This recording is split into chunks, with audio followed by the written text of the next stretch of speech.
હવે આપણે દ્રવ્યના સ્વભાવ વિશે જાણીએ. આ છે દ્રવ્ય.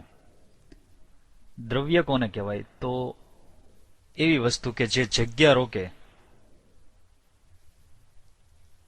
અને જેને દળ હોય, એટલે કે દળ ધરાવે. આ બંને વસ્તુનો કોમ્બો થાય એને આપણે દ્રવ્ય કહીશું. ઓકે, બરાબર ધ્યાનમાં રાખજો. શું કહીશું? દ્રવ્ય. હવે આની અંદર પ્રકાર પાડી દઈએ આપણે. દ્રવ્ય છે એનું બે જૂથમાં વિભાજન થાય છે. એક, ભૌતિક અવસ્થાના આધારે. ભૌતિક અવસ્થાના આધારે. અને બીજું આવશે રાસાયણિક લાક્ષણિકતાના આધારે.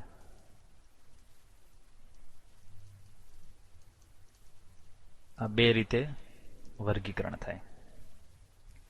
પહેલી વાત એ, જગ્યા રોકે ને દળ ધરાવે એટલે શું? દાખલા તરીકે તમે જે બેન્ચ પર બેઠા છો, બેન્ચ જગ્યા રોકે છે અને એનું દળ પણ હોય, વજન પણ હોય, એટલે એને દ્રવ્ય કહેવાય. તમે પોતે જગ્યા રોકો છો, તમારું પોતાનું દળ હોય, તમે દ્રવ્ય કહેવા. હવે એ જે દ્રવ્ય છે તમને ચારે બાજુ જે જોવા મળે છે, જે જગ્યા રોકતું હોય, દળ ધરાવતું હોય, બધું જ દ્રવ્ય છે. એને તમે કઈ રીતે વિભાજિત કરી શકો? ભૌતિક અવસ્થાના આધારે અને રાસાયણિક લાક્ષણિકતાના આધારે. ભૌતિક અવસ્થાના આધારે વાત કરીએ તો એમાં ત્રણ વિભાગ આવશે: ઘન, પ્રવાહી અને વાયુ. ઘન, પ્રવાહી અને વાયુ. આ ત્રણ વિશે સમજીએ આપણે. હવે અહીંયા આકૃતિમાં જુઓ, આ ઘન છે, આ પ્રવાહી છે, આ વાયુ છે. ઘન અવસ્થામાં પદાર્થ છે એને ચોક્કસ કદ અને ચોક્કસ આકાર હોય. એટલે આપણે અહીંયા કદ અને આકાર આ બે શબ્દ લખી નાખીએ. ખરાની નિશાની કરવું એટલે સમજવાનું કે નિશ્ચિત છે. કદ નિશ્ચિત છે, આકાર પણ નિશ્ચિત છે. આ તમે જોઈ શકો છો. આટલું ફિક્સ્ડ કદ છે, આટલો ફિક્સ્ડ આકાર છે. પણ તમે પ્રવાહીને સમજવાની કોશિશ કરો તો એનું કદ ચોક્કસ થાય પણ આકાર ચોક્કસ નથી હોતો. કારણ કે પ્રવાહીને જે પાત્રમાં ભરો એના જેવો આકાર ધારણ કરે, એટલે આકાર નિશ્ચિત નથી હોતો પણ કદ નિશ્ચિત હોય છે. અને વાયુની વાત કરીએ તો ન તો એનો આકાર નિશ્ચિત હોય કે ન એનું કદ નિશ્ચિત હોય. બરાબર? એટલે ઘન પદાર્થ છે એનું કદ અને આકાર નિશ્ચિત છે. પ્રવાહી પદાર્થ છે એનું માત્ર કદ નિશ્ચિત હોય, પણ વાયુનું કદ કે આકાર કશું જ નિશ્ચિત હોતું નથી. બીજું, આમાં આકર્ષણ બળ પ્રમાણમાં વધુ હોય છે. તો અહીંયા આકર્ષણ બળ આટલું લખીએ, સૌથી વધુ ઘન પદાર્થમાં. પછી પ્રવાહીમાં એનાથી ઓછું આકર્ષણ બળ હોય અને વાયુમાં આ ત્રણની અંદર સૌથી ઓછું આકર્ષણ બળ હોય. એટલે આના અણુઓ એકબીજા સાથે જકડાઈને ગોઠવાયેલા હોય છે. આના અણુઓ થોડું થોડું આકર્ષણ ધરાવતા હોય પણ છૂટા સહેલાઈથી પાડી શકાય. અને અહીંયા અણુઓ લગભગ છૂટા હોય, વચ્ચેના ભાગમાં સ્પેસ હોય છે. એટલે આ કણો એકબીજાની નજીક નજીક ગોઠવાયેલા છે. આની સરખામણીમાં અહીંયા પ્રવાહીના કણો થોડા થોડા દૂર છે અને અહીંયા વધુ દૂર છે. એ આકર્ષણ બળ ઉપર આધારિત તમે ગોઠવી શકો. હવે ઉદાહરણની વાત કરીએ તો અહીંયા તમે બરફ અથવા લોખંડ લઈ શકો. બરફને તાપમાન આપો એટલે પાણી બની જાય, તો પાણી અહીંયા એક્ઝામ્પલ આવશે. આ સિવાય બ્રોમિન, બેન્ઝીન વગેરે આવે. અને અહીંયા પાણીની બાષ્પ તમે લઈ શકો, હવા અને આગ લઈ શકો. ઉદાહરણ જોઈ લઈએ આપણે. અહીંયા ઘનના એક્ઝામ્પલ આપેલા છે. દાખલા તરીકે પક્કડ, હેલિકોપ્ટર, સબમરીન, ઘડિયાળ, કરવત, હથોડી વગેરે બધા ઘન પદાર્થ છે. પ્રવાહી પદાર્થની વાત કરીએ તો ચા કે કોફી તમે લઈ શકો. પછી બાથ ટબનું પાણી છે. પછી અહીંયા ફ્રેશ વોટર છે, સૂપ છે. પછી આ પ્રકારના જ્યુસ તમે પીધા હોઈએ. ગેસની વાત કરીએ તો અહીંયા ફાયર, જે અગ્નિ છે, અહીંયા વરાળ નીકળી રહી છે. અહીંયા ડ્રેગનના મોઢામાંથી આગ નીકળી રહી છે, લાવા નીકળી રહ્યો છે, કેન્ડલની જ્યોત છે. બરાબર? આ વરાળ, પેટ્રોલ પંપ, ત્યાંથી નીકળતી વરાળ, આ બધી વસ્તુ જે છે એ વાયુની કેટેગરીમાં આવે છે. ઓકે, આપણા માટે એક બબ્બે એક્ઝામ્પલ કાફી છે. રાસાયણિક લાક્ષણિકતાના આધારે વર્ગીકરણની વાત કરીએ તો તત્વ, સંયોજન અને મિશ્રણ ત્રણ કેટેગરી આવશે. રાસાયણિક લાક્ષણિકતાના આધારે વર્ગીકરણ કરીએ તો દ્રવ્યની બે કેટેગરી પડશે: એક શુદ્ધ પદાર્થો અને એક મિશ્રણ. શુદ્ધ પદાર્થોમાં બે આવશે: તત્વો અને સંયોજનો. હવે તત્વો અને સંયોજનનો ભેદ કઈ રીતે પારખશો? દાખલા તરીકે આવર્ત કોષ્ટકમાં તમે જોયું હશે, આપણે પહેલા તત્વો અને સંયોજનોની વાત કરી રહ્યા છીએ. તો આવર્ત કોષ્ટકમાં તમે જોયું હશે કે ભાઈ Fe લોખંડની સંજ્ઞા છે, O2 બરાબર ઓક્સિજન, પછી અહીંયા N2 નાઇટ્રોજન, પછી માની લો કે Cl2 chlorine, phosphorus, sulphur, hydrogen વગેરે. સંયોજનોમાં તમે લ્યો તો જેમ કે H2O, પછી માની લો કે Na2O, માની લો કે આપણી પાસે છે PH3,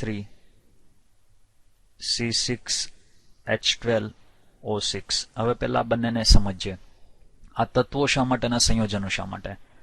દાખલા તરીકે અહીંયા Fe તમે જોઈ શકો છો તો આની અંદર માત્ર ને માત્ર લોખંડના જ પરમાણુઓ છે. હાલાકી અત્યારે તમને એક પરમાણુ દેખાય છે. અહીંયા O2 લખેલું છે, મતલબ ઓક્સિજનના જ પરમાણુઓ છે, એની સંખ્યા 2 છે. અહીંયા નાઇટ્રોજન 2 દેખાય છે, નાઇટ્રોજનના જ પરમાણુઓ છે. Cl2 દેખાય છે, ક્લોરીનના જ પરમાણુઓ છે. P4 ફોસ્ફરસના 4 પરમાણુઓ અહીંયા દેખાય છે. સલ્ફરના 8 પરમાણુ દેખાય, હાઇડ્રોજન દેખાય. તો એવા સૂત્ર તમારી સામે આવે અથવા એવી સંજ્ઞાઓ આવે કે જેમાં એકના એક જ પરમાણુઓ હોય તો એને તત્વ ગણવામાં આવે છે. તો આ બધા તત્વો છે. સંયોજન ક્યારે કહેવાય તમે ચેક કરો. અહીંયા H2O લખેલું છે તો આમાં હાઇડ્રોજન અને ઓક્સિજન બંને સાથે છે. Na2O જુઓ તો આમાં સોડિયમ અને ઓક્સિજન બંને સાથે છે. PH3 જુઓ તો ફોસ્ફરસ ને હાઇડ્રોજન બંને સાથે છે. ગ્લુકોઝનું સૂત્ર છે જેમાં કાર્બન, હાઇડ્રોજન અને ઓક્સિજન છે. તો એનો મતલબ એવો થાય છે કે સંયોજન એને કહેવાય કે જેમાં એક કરતા વધારે પ્રકારના તત્વો જોઈન્ટ થતા હોય. આમાં એકના એક જ પ્રકારના તત્વો હોય. તો અહીંયા બરાબર ધ્યાનમાં રાખો તમે, એક જ પ્રકારના તત્વો, બરાબર. અને આની અંદર જુદા જુદા પ્રકારના શું જોવા મળે? તત્વો.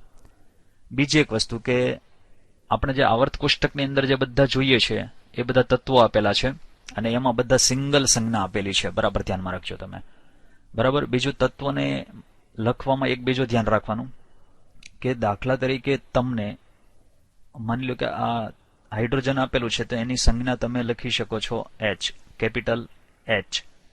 તો પહેલો અક્ષર હંમેશા કેપિટલ હોય છે. જેમ કે એલ્યુમિનિયમ લખવાનું થાય તો પહેલો અક્ષર કેપિટલ A આવે, પછી સ્મોલ કરી નાખવાનો, તો આને એલ્યુમિનિયમ ગણવામાં આવે છે. તો આ બેનો ભેદ સમજજો તમે. અહીંયા દાખલા તરીકે CO લખેલું છે અને આ પણ CO લખેલું છે. તો આ તત્વ છે, કારણ કે કેપિટલ પછી તરત સ્મોલ આવે છે, તો આને કોબાલ્ટ કહેવામાં આવે છે. આ તત્વ છે, પણ આ તત્વ નથી, આ સંયોજન છે. કારણ કે આ કાર્બન છે, આ ઓક્સિજન છે, બંને કેપિટલ અક્ષર છે, એટલે બંને અલગ અલગ તત્વો થયા. તો આ સંયોજન છે. તો ધ્યાનમાં રાખો તમે, માત્ર કેપિટલ અક્ષર આવેલો હોય તો એ તત્વ છે. અને માની લો કે 2 અક્ષરો આપેલા હોય, 2 લેટર્સ આપેલા હોય, તો પહેલો અક્ષર કેપિટલ ને બીજો સ્મોલ હોય તો પણ તત્વ છે. પણ જો બંને કેપિટલ આપેલા હોય તો એ સંયોજન છે. જેમ કે અહીંયા હાઇડ્રોજનની બાજુમાં, એક્ઝેક્ટલી બાજુમાં ઓક્સિજન, બંને કેપિટલ છે, માટે આ સંયોજન છે. બરાબર. હવે તમે જુઓ આની અંદર સોડિયમ કેપિટલ, એની બાજુમાં સ્મોલ, એટલે મતલબ આ એક સળંગ તત્વ છે. આ નાઇટ્રોજન નથી, આ સોડિયમ છે. અને ઓક્સિજન કેપિટલ લેટર આપેલો છે. બરાબર. તો અહીંયા સોડિયમ એક અલગ તત્વ, ઓક્સિજન એક અલગ તત્વ. તો જુદા જુદા પ્રકારના તત્વો ભેગા થાય તો એને સંયોજન ગણવામાં આવે છે. બરાબર. તો હવે આપણે વાત કરીશું મિશ્રણ વિશે. પહેલા આપણે વાત સમજીએ સમાંગ મિશ્રણ. સમાંગ મિશ્રણની ખૂબી એ છે, અને આપણે જરાક અલગ પાડી દઈએ, સમાંગ અને વિષમાંગ મિશ્રણ. તો આની અંદર સમાંગ મિશ્રણ એને કહેવાય કે જે એક સમાન રીતે ભળેલા હોય, એક સમાન ભળેલા હોય, એને આપણે સમાંગ મિશ્રણ કહીશું. ઉદાહરણ તરીકે, અગર માની લો કે આપણી પાસે ખાંડ છે અને પાણી છે, તો આ બંને તમે ભેગું કરો એટલે એને મિશ્રણ કહેવાય. બીજી એક વાત કે ખાંડનું સૂત્ર છે કહો 12 22 11, કહો 12 22 11, અને પાણીનું સૂત્ર છે H2O. રાઈટ. હવે એક વસ્તુ ખાસ ધ્યાનમાં રાખજો કે જ્યારે ખાંડને તમે પાણીમાં નાખો છો ત્યારે અહીંયા કોઈ પ્રક્રિયા થતી નથી. ખાંડને જ્યારે પાણીમાં નાખીએ છીએ ત્યારે કોઈ પ્રક્રિયા થતી નથી. જો પ્રક્રિયા થાય તો એ મિશ્રણમાં ન આવે. જે તમને મળે એને સંયોજન કહેવાય. મિશ્રણ એને કહેવાય કે આ બંને પોતાની હાજરી નોંધાવતા હોય, બંને વચ્ચે પ્રક્રિયા ન થતી હોય. આ શરત બરાબર ધ્યાનમાં રાખજો. હવે ખાંડ છે એ સોલિડ છે, પાણી છે એ લિક્વિડ છે, પ્રવાહી છે. બરાબર. તો એને સમાંગ મિશ્રણ શું કામ કીધું? નહીં તો આ તો ઘન પદાર્થ છે, આ તો પ્રવાહી પદાર્થ છે. પણ જ્યારે ખાંડને તમે પાણીમાં નાખો તો થોડી વાર પછી ખાંડ એની અંદર દ્રાવ્ય થઈ જાય છે. તો દ્રાવ્ય થયા બાદ ખાંડ જે છે એ પ્રવાહી બને છે અને પાણી છે એ તો પ્રવાહી સ્થિતિમાં જ છે, તો બંને એક સમાન રીતે ભળેલી સ્થિતિમાં જોવા મળે છે. પછી એમને અલગ કરવા થોડા મુશ્કેલ થઈ જાય છે. તો આને સમઅંગ, જેમના ભાગ સરખા છે, જેમના અંગ સરખા છે એવા મિશ્રણને સમાંગ મિશ્રણ કહેવામાં આવે છે. બરાબર. એક બીજું એક્ઝામ્પલ આપણે લઈએ. અગર માની લો કે આપણી પાસે હવાનું ઉદાહરણ છે, તો હવાની અંદર એક તો ઓક્સિજન છે O2 અને બીજો નાઇટ્રોજન છે N2. ઓક્સિજન ગેસ છે, નાઇટ્રોજન ગેસ છે, બંને મોજૂદ છે, પણ યાદ રાખજો બંનેની પ્રક્રિયા નથી થતી. પ્રક્રિયા થઈ શકે પણ યોગ્ય પ્રક્રિયા પરિસ્થિતિ હોય તો, બાકી સામાન્ય તાપમાન અને સામાન્ય દબાણ આની પ્રક્રિયા નથી થતી, બંને મોજૂદ રહે છે. તો બંને હાજર છે, પ્રક્રિયા કરતા નથી, મતલબ એ બંને મિશ્રણ છે. જો પ્રક્રિયા કરી નાખે તો એનું સંયોજન મળે. આ ધ્યાનમાં રાખજો તમે. બરાબર. હવે આપણે વાત કરીએ વિષમાંગ. આમાં કેમ લખેલું છે કે એક સમાન રીતે ભળેલા હોય? તો આમાં સમાન રીતે ભળેલા હોતા નથી, અથવા તો એમની વચ્ચે ચોક્કસ હદ રેખા હોય છે, જેની મદદથી આપણે એને ઓળખી શકીએ કે આ મિશ્રણમાં આ ઘટક આ છે ને પેલો અલગ છે. ઉદાહરણ તરીકે માની લો કે આપણે ખાંડ લઈએ અને એની સાથે લોખંડનો પાવડર લઈએ, તો આ બંનેને તમે મિક્સ કરી નાખો એટલે મિશ્રણ થયું. બંને પ્રક્રિયા કરતા નથી, એટલે આપણે પહેલી વાત તો એ કે આને આગળ લઈ જાવ તો આની પ્રક્રિયા થતી નથી, એટલા માટે મિશ્રણ કહેવાય. પ્રક્રિયા થઈ જાય તો સંયોજન બને. યાદ રાખજો તમે. ખાંડ છે એ સોલિડ છે. બરાબર. ખાંડનું સૂત્ર છે C12H22O11 અને લોખંડની સંજ્ઞા તો આપણે આપેલી છે અહીંયા Fe. તો આ સોલિડ છે, આ પણ સોલિડ છે. બંને ઘન સ્થિતિમાં હોવા છતાં એને વિષમાંગ મિશ્રણ શું કામ કીધું? તો જવાબ એટલા માટે કે બંને વચ્ચે ચોક્કસ હદરેખા છે. બરાબર. તમે ખાંડને પણ ઓળખી શકો અને લોખંડને ઓળખી શકો છો. ચોક્કસ હદરેખા, એકબીજામાં સંપૂર્ણપણે ભળેલા નથી. જ્યારે સંપૂર્ણપણે ભળી જાય તો એને સમાંગ મિશ્રણ કહેવાય. ન ભળે તો એ વિષમાંગ છે. યાદ રાખજો કે આના ઉપર નથી જવાનું, નહીં તો તમને એવું લાગે કે ભાઈ અહીંયા O2 ગેસ છે, નાઇટ્રોજન પણ ગેસ છે, એટલે એ સમાંગ મિશ્રણ અહીંયા જોવાનું. આ સોલિડ છે, આ સોલિડ છે, તો સમાંગ મિશ્રણ. ગલત વાત છે. આમાં શું છે કે ચોક્કસ હદરેખા નથી હોતી. ઓક્સિજન, નાઇટ્રોજનને તમે ઓળખી ન શકો. તમારી આજુબાજુમાં હવા છે, તમે ચેક કરો, તમે ક્યારેય પણ ન કહી શકો કે આ બાજુ ઓક્સિજન ને આ બાજુ નાઇટ્રોજન છે. સંપૂર્ણપણે ભળેલા હોય. આમાં તમે અલગ પાડી શકો છો. એક બીજું એક્ઝામ્પલ લઈએ. જેમ કે ચા.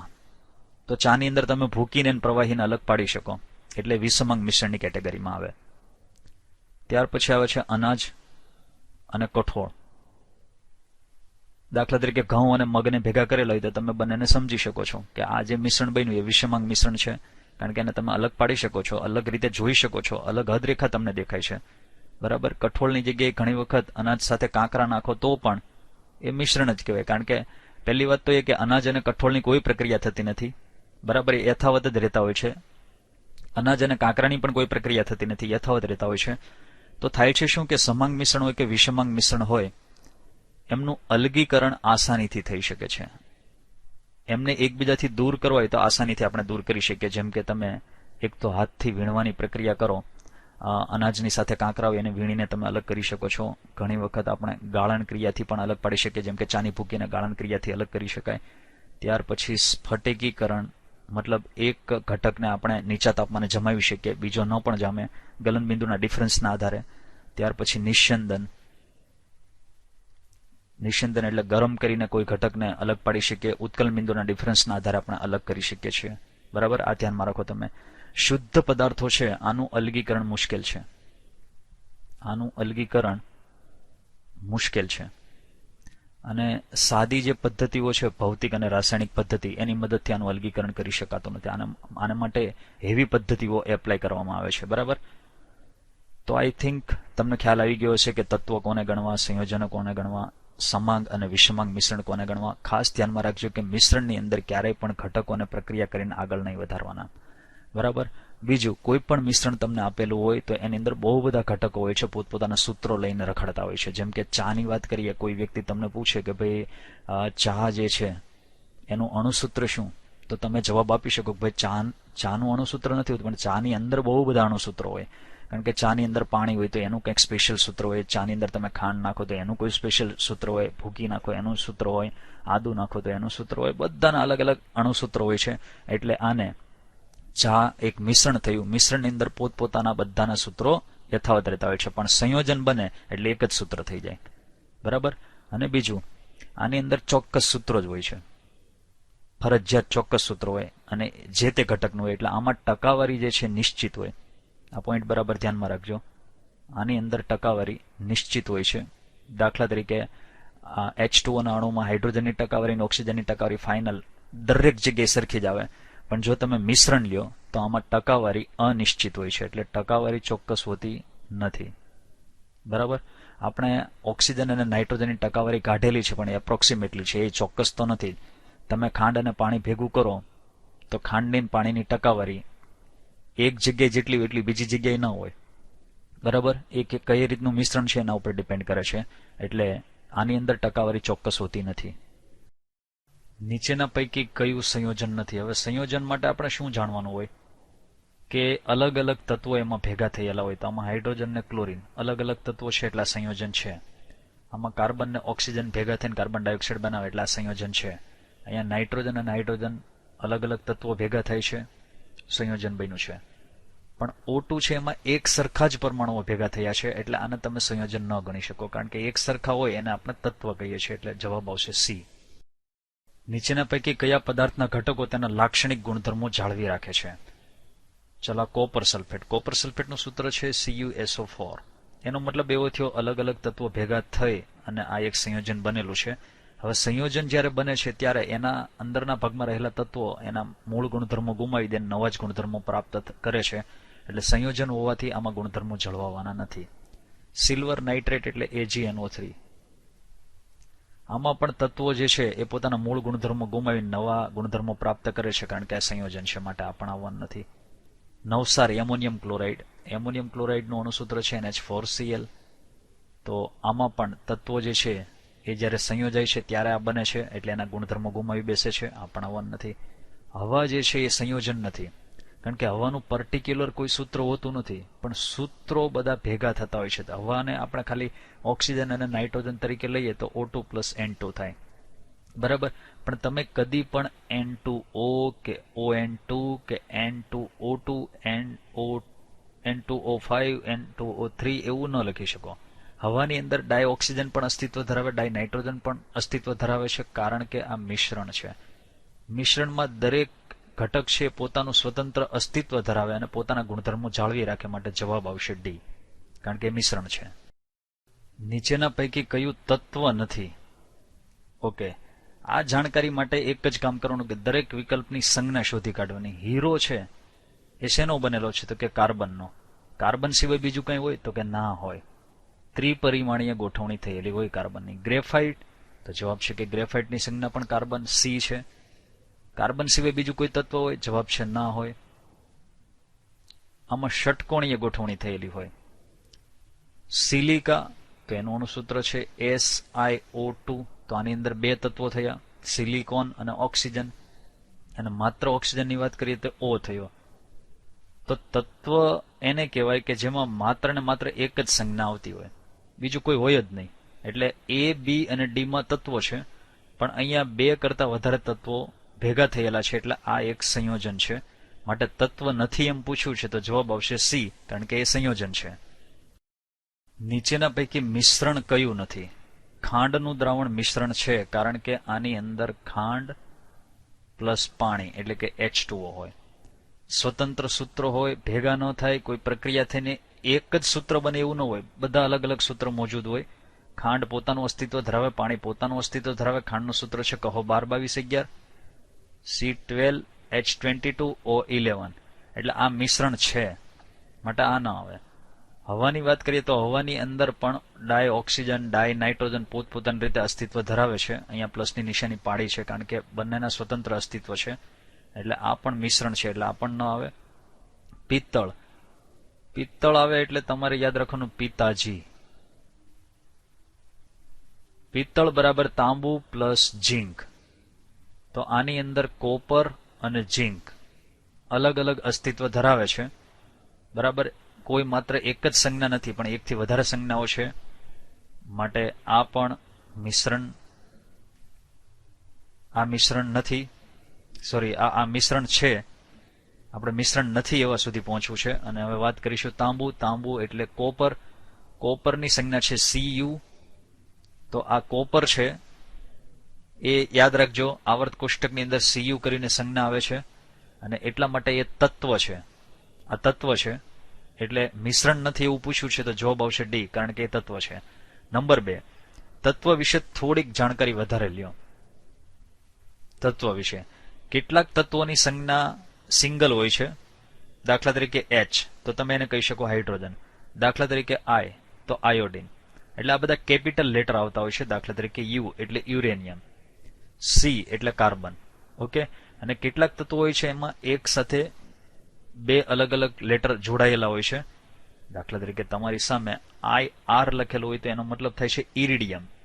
કેપિટલની બાજુમાં સ્મોલ છે તો આ એક નવું તત્વ છે, પણ છે તો તત્વ જ, આ કોઈ સંયોજન નથી. તમે એવું નહીં માનતા કે બે અલગ અલગ તત્વો છે, કારણ કે કેપિટલની તરત જ બાજુમાં સ્મોલ લેટર આવી જતો હોય તો એ તત્વ જ ગણવાનું છે. આ C અને U. હવે તમે એમ ન માની શકો કે આ કાર્બન અને આ યુરેનિયમ, એમ નથી. જોજો બરાબર, આ એક સળંગ તત્વ છે, કારણ કે કેપિટલની બાજુમાં સ્મોલ લેટર આપેલો છે. જો તમે C અને U આમ કરો તો આ બે અલગ અલગ તત્વો થયા, એટલે આ સંયોજન થયું. બરાબર ધ્યાનમાં રાખજો, આને તમે સંયોજનનો દરજ્જો આપી શકો. હવે એ બને કે ન બને 2 નંબરની વાત છે, પણ આને તમારે સંયોજન કહેવું પડે. એવી રીતે C કેપિટલ, એની બાજુમાં O સ્મોલ, તો આ કોબાલ્ટ છે. આ એક તત્વ થયું. કેપિટલની બાજુમાં સ્મોલ હોય એટલે એક તત્વ ગણાય, પણ કેપિટલની બાજુમાં કેપિટલ આવે તો આ કાર્બન મોનોક્સાઇડ, આ સંયોજન કહેવાય. બરાબર ધ્યાનમાં રાખજો. તો સંયોજન બધા કેપિટલ લેટરો હોય. તત્વ જે છે એમાં કેપિટલની એક્ઝેક્ટલી બાજુમાં સ્મોલ આવે. બરાબર છે? તમે સમજી શકતા હશો શું કહેવા માંગુ છું? ઓકે. નીચેના પૈકી કયું સંયોજન છે? સંયોજન સુધી પહોંચવામાં એક વસ્તુ ધ્યાનમાં રાખજો કે 2 કે વધુ ડિફરન્ટ પ્રકારના પરમાણુ જોડાયેલા હોવા જોઈએ અને સૂત્ર એક જ હોવું જોઈએ, ફિક્સ્ડ. ઓનલી 1 સૂત્ર હોય એટલે સમજી લો એ સંયોજન છે. ચાલો મીઠાનું દ્રાવણ લઈએ તો મીઠું એટલે NaCl. એનું દ્રાવણ બનાવવું હોય તો સાથે H2O લખવું જ પડે, એટલે આ સંયોજન ન કહેવાય, આ મિશ્રણ કહેવાય. એટલે આ ન આવે, કારણ કે 2 સૂત્રો થયા. પાણીનું સૂત્ર છે H2O, તો એક જ સૂત્ર આવ્યું એટલે આ સંયોજન કહેવાય. અને સૂત્રની અંદર પાછા અલગ અલગ તત્વો છે એ ચેક કરી લેવાનું. સ્ટેનલેસ સ્ટીલ, સ્ટીલ એટલે પોલાદ. લોખંડની એવી ઓલાદ છે જેને આપણે પોલાદ કહીએ છીએ કે જેને ક્યારેય કાટ નથી લાગતો. સ્ટેન એટલે કાટ, લેસ એટલે વગરનું, સ્ટીલ એટલે પોલાદ. એ છે લોકોની. આની આ એક મિશ્ર ધાતુ છે. લો એટલે લોખંડ, ક્રો એટલે ક્રોમિયમ, અને ની એટલે નિકલ. આ 3. તો આની અંદર આને તમે સંયોજન ન કહી શકો, આ પણ મિશ્રણ છે, કારણ કે 3 અસ્તિત્વ ધરાવે છે અને એકબીજા સાથે જોડાયેલા નથી હોતા. બરાબર? આમાં કેમ હાઇડ્રોજન ઓક્સિજન જોડાયેલો હોય, અણુ બની જાય, એમ અણુ નથી બનતા. સેપરેટ અસ્તિત્વ ધરાવે, ભલે ભેગા હોય તોય, પણ આકર્ષણ બળથી જોડાયેલા હોય છે, એટલે આ અણુ નથી. એટલે આ પણ મિશ્રણ છે, એટલે આ ન આવે.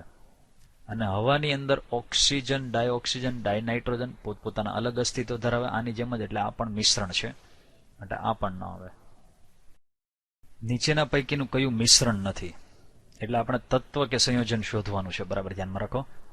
હવે સિમેન્ટ છે એ મિશ્રણમાં આવશે, કારણ કે સિમેન્ટની અંદર ચૂનાનો પથ્થર, આ સિવાય જીપ્સમ, આવા બીજા ઘણા બધા પદાર્થો નાખવામાં આવે. બધાના સ્વતંત્ર સૂત્રો હોય છે, એટલે સૂત્રોનું મિક્સિંગ થાય એટલે એને મિશ્રણ જ કહેવાનું. આયોડિન યુક્ત મીઠું એટલે આયોડિન તો હશે જ, પ્લસ મીઠું એટલે NaCl, એટલે 2 સૂત્રો ભેગા થયા, સૂત્રો વધી જાય એટલે મિશ્રણ જ કહેવાય. એટલે આ પણ ન આવે, આ પણ ન આવે.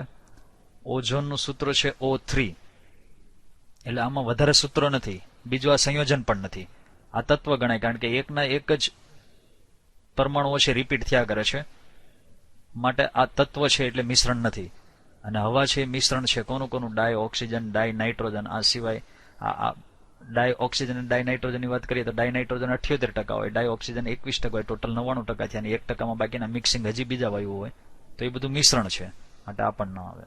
નીચેના પૈકીનું કયું વિષમાંગ મિશ્રણ છે? પેટ્રોલ, કેરોસીન, દૂધ કે પિત્તળ? બરાબર.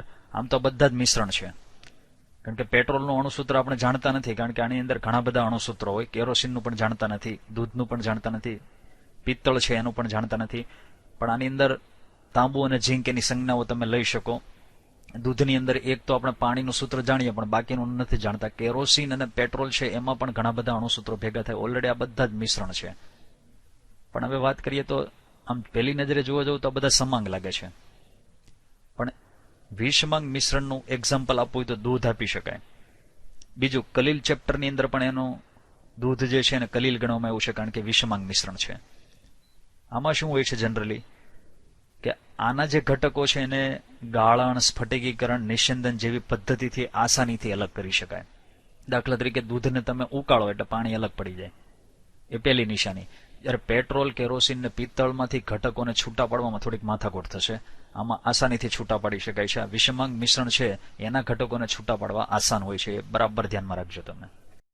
નીચેના પૈકી કઈ પ્રક્રિયાથી નવું રાસાયણિક સંયોજન બનશે? નવું, અને એ પણ સંયોજન.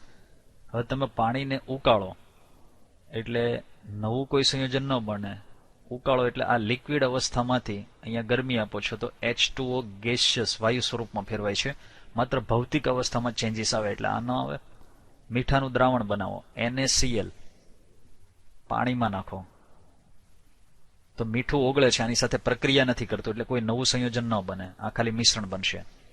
મેગ્નેશિયમની પટ્ટીને હવામાં બાળતા, આ મેગ્નેશિયમની પટ્ટી ડાયઓક્સિજન એને હવામાં તમે બાળો એટલે મેગ્નેશિયમ ઓક્સાઇડ બને છે. ઓકે, તો આ એક નવું સંયોજન પ્રાપ્ત થયું, કારણ કે પહેલા મેગ્નેશિયમ એકલો હતો, હવે એની સાથે ઓક્સિજન આવ્યો, મતલબ એનું ઘર મંડાઈ ગયું છે, માટે આ એક નવું રાસાયણિક સંયોજન બન્યું કહેવાય. પ્લેટિનમના તારને ગરમ કરતા ખાલી ગરમ થાય, તાર તો પ્લેટિનમનો જ રહેવાનો છે, આ પણ ન આવે. નીચેના પૈકી કયા વિધાનો સાચા છે? સંયોજનનો અણુ વિષમ કેન્દ્રીય હોય છે. દાખલા તરીકે H2O લ્યો અથવા NH3 લ્યો તો આ સંયોજનો છે. વિષમ કેન્દ્રીય એને કહેવાય કે જેમાં કેન્દ્ર સ્થાને રહેલો પરમાણુ અને એની આજુબાજુના પરમાણુ અલગ અલગ હોય. હાઇડ્રોજનનું અલગ કેન્દ્ર છે, ઓક્સિજનનું અલગ કેન્દ્ર છે, નાઇટ્રોજનનું અલગ, હાઇડ્રોજનનું અલગ, એટલે આ વિષમ કેન્દ્રીય છે, માટે આ ટ્રુ છે. તો અહીંયા ટ્રુ આપણે પહેલા લખી નાખીએ. ત્યાર પછી તત્વનો અણુ સમકેન્દ્રીય હોય છે. તો તત્વ દાખલા તરીકે Fe લ્યો તમે, ચાહે N2 લ્યો, ચાહે ઓઝોન લ્યો, તો આ બધા તત્વો છે, એકના એક જ, એટલે એક સરખા હોવાથી આને સમકેન્દ્રીય કહેવાય. આમાં નાઇટ્રોજન ને બીજો નાઇટ્રોજન બેનું કેન્દ્ર સરખું જ હોય. આમાં 3 ઓક્સિજન તો ત્રણેયના કેન્દ્ર સરખા, એટલે આ પણ ટ્રુ થશે, સમકેન્દ્રીય જ હોય છે. સંયોજન હંમેશા સમાંગ પ્રકૃતિ ધરાવે છે. તો અહીંયા ત્રીજું સ્ટેટમેન્ટ બરાબર જુઓ તમે. સમાંગ પ્રકૃતિ, પાણી છે એના ગુણધર્મો, પાણી જે પણ ટબમાં તમે ભરેલો તો બધા પાણીના અણુઓ એક સરખી જ પ્રકૃતિ ધરાવે, બધા એમોનિયા એક સરખી જ પ્રકૃતિ ધરાવે, એટલે આ પણ ટ્રુ થશે. અણુ કદાપી સ્વતંત્ર અસ્તિત્વ ધરાવતો નથી. અહીંયા બરાબર ફોકસ કરજો. પરમાણુ કદાપી સ્વતંત્ર અસ્તિત્વ ધરાવતો નથી, એટલે આ ફોલ્સ છે. તો પહેલા 3 ખરા છે, એટલે 1, 2 અને 3 નંબર બી ની અંદર આપેલા છે, માટે જવાબ બી આવે છે.